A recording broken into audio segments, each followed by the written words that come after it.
بيكم. النهاردة معنا خبر بعنوان فيريرا يدرس الدفع بأحمد فتوح في التشكيل الأساسي للزمالك أمام الترجي.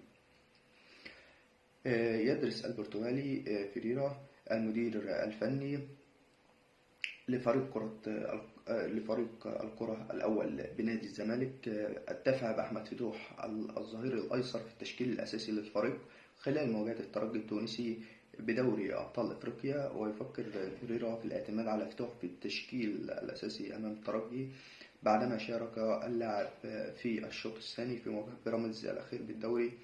كما يرغب البرتغالي فيريرا في التجويد بين اللاعب لعدم التعرض للإرهاق، لا سيما أن فيريرا يرغب في منح محمد عبد الشافي راحة من المشاركة الأساسية بمواجهة الترجي نظرا للاعتماد عليه في الفترة الأخيرة.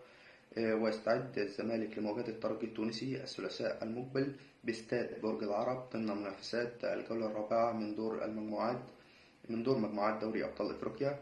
وتعادل بيراميدز والزمالك سلبيا في المباراة التي جمعتهما مساء أمس الجمعة باستاد الدفاع الجوي ضمن منافسات الجولة العشرين من عمر مسابقة الدوري الممتاز.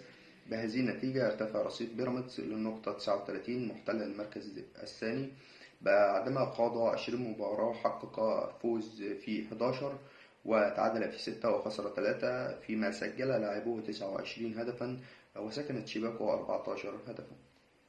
أعزائي المشاهدين، بشكركم دايما على مشاهدتكم لينا، وأتمنى دايما أن تتابعونا باستمرار وتشتركوا في القناة وتفعلوا زر الجرس عشان يوصلكم منا كل جديد عن أخبار الكرة العالمية والمحلية. شكرا لكم.